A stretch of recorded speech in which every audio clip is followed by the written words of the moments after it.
So the question is, why am I coming out today? I mean, for a whole variety of reasons. First, I've just had a meeting with the president-elect, and I was quite impressed with how well he looks, how determined he is, to help get Cameroon back on the right track, with how much he's looking forward to being installed in office and to get to work for the Cameroonian people.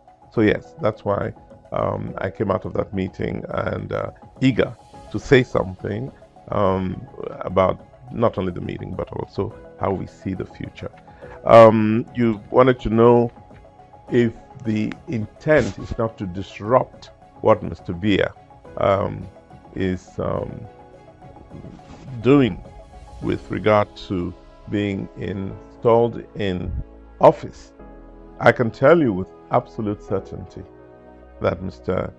Issa Tchiroma Bakary, the president-elect, is not concerned with that.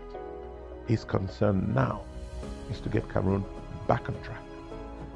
He's concerned with the obvious rupture that has to take place and the need for him to get going again, to get this country back to where it should be.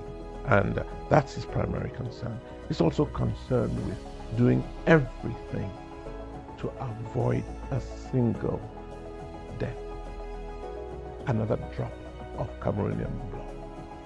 He's trying to avoid that.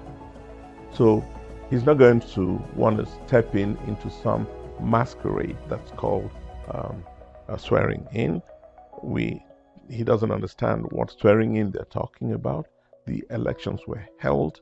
It is clear to you and to me and to the international community, and of course the national community, that Mr. Issa Tchiroma won. And that's what matters. The truth matters. And if you, listening to me now, know what the truth is, that should be your only concern. That's the only concern Mr. Tchiroma has. And he's looking forward to organizing himself. He's talking to lawyers, to the political people who know how these things work, and to legislators. And he's looking at the convenient time when he's fully organized to get back to work with a team that he's also in the process of putting together. So I don't, it certainly has nothing to do with Mr. Biya, whom, by the way, Mr. Tchiroma respects. He's worked with him. But he knows that Mr. Biya's time is up. You know it, I know it, he knows it. Mr. Biya's time is up. He's had 43 years to demonstrate his love for country. Unfortunately, after those 4 decades and more, we see a country that no longer has its place within the scope of things, within the global community. Cameroon has lost its respectability. It has lost its place as one of the leading lights of Africa. And it's time to try and get us back to where we should be at this time. And Mr. Tchiroma is concerned about that. So you ask what the basis of Mr. Tchiroma's claim to victory is.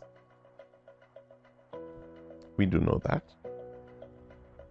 You know that I do it. We all know that he won in city after city, in ballot, even where Mr. Biya voted. Even in Mr. Biya's own backyard, Mr. Tchiroma won. In some a lot of military bases, he won. So the facts are there. He's aware of it. All of us are aware of it, and he's prepared to do what he has to do, which is organize himself and his team and the country to get Cameroon back on track. So you're asking what the next steps are after Mr. Biya's swearing in.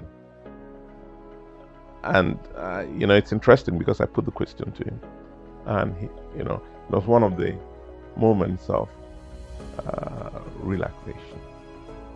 What victory are you talking about? Mr. Tchiroma doesn't remember. The whole thing was a masquerade. We all know. So, if you engage in falsehoods and any action that emerges from that falsehood will also be false. We're dealing here with truth. We cannot save this country on the basis of a pack of lies. We're dealing with truth. And the truth is, the winner will lead a better Cameroon. Reinforce our democracy. Mr. Biya says he was the father of Cameroon's democracy. If he was, then of course this is the time to demonstrate it. To show that he brought democracy to Cameroon, and through that democracy we can have the alternation of government. Then he would have left this country through the high road. He would have taken the high road, and that's what we want him. We're hoping he does. So you're concerned about why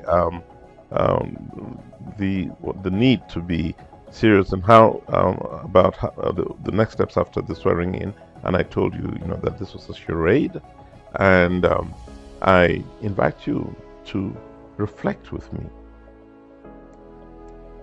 How in the world could the CPDM and Mr. Biya, who declared war against folks in the Northwest and Southwest, declared war? It is true that some people wanted to secede from the country.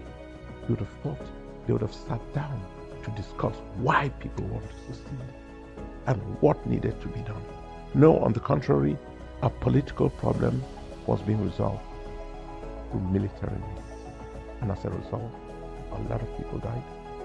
A lot of people ran into exile. And a lot of people are in internal displacement. The internally displaced in Cameroon. And there are millions, hundreds of thousands who left for Nigeria and other surrounding countries. That's the problem. And then to come around in 2025 and tell us that these two regions, the Northwest and the Southwest regions, voted massively for Mr. Biya.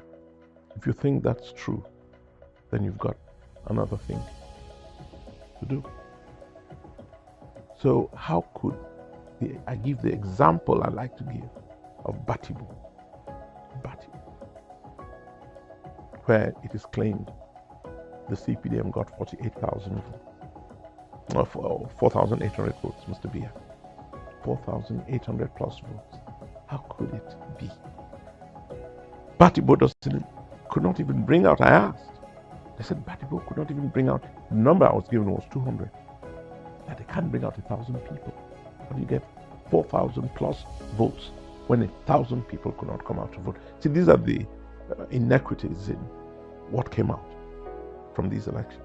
And that's why everything, and the world was watching closely. The world was watching closely. That's why the whole process was ridiculed everywhere. And we're saying, even where it was ridiculed, it was clear who had won. And Mr. Tchiroma is now in the process of preparing to be sworn in. And he wants to do it in the most peaceful way possible. He's very concerned by the fact that there's been an attempt to use guns to legitimate an election because the ballot box was insufficient to keep some people in power. And because they opted for guns instead of ballots, some people died. He's very concerned about that. So he wants to use the coming period to look at all the legal ramifications, to look at all the political and legislative means, and to prepare himself to be sworn in the best way possible, so that this country can come together again to do what needed to be done. After 43 years in power, look at what should have been the flower of the BS system. Yaoundé, capital city. There's a minister who said he doesn't see potholes in Yaoundé. He doesn't see garbage collected in streets across the city. A minister in government said that. Obviously, he isn't looking, or he's driving in areas that have nothing to do with where you and I go. Now, Yaoundé is one of the least developed capitals in Africa today. That should have been the city on the hill, the shining city on the hill, that would set the tone and example for the rest of the Cameroonian nation and its economy. On the contrary, we come into a city that has no lights, a city that has no roads, a city where water is not guaranteed, pipe-borne water, a city where you see graduates on motorbike, not engaged in seriously productive activity, a city where joblessness is the fate of youth. So, and what is true in Yaoundé is true across the country. Mr. Issa Bakary, Tchiroma Bakary wants to change that. He wants to turn that around. He wants a nation that creates jobs for its youth. He wants a nation where the economy rebounds and becomes the economy that many of us, those in my age group, knew about Cameroon. One of the fastest growing economies on the continent. It once was the case. Why? Because we've got the resources. All we need are leaders who do not think primarily about themselves, but think about the Commonwealth. Think about the global good. That's who we want. If Mr. Tchiroma comes and continues the same game, of course Cameroonians will throw him out. But he's coming to rebuild our democracy, the same democracy that Mr. Biya prides himself in having brought to Cameroon. This is the time to strengthen that democracy. The president, Mr. Biya, leaves. There's a peaceful handover, and a new government comes in with new ideas on how to rebuild the country. That's what we're talking about. So we're looking forward to this. Mr. Tchiroma is looking forward to this, and I hope that we all will live to see in a very short time the profound transformation that will take place in Cameroon. And I think with that, a new dawn would have come to the country. And I hope, he wanted me to, when we spoke, he wanted me to reassure everybody that he's strong, determined, ready to go, to set the pace and the stage for a whole new Cameroon to emerge. That's why I left him very happily.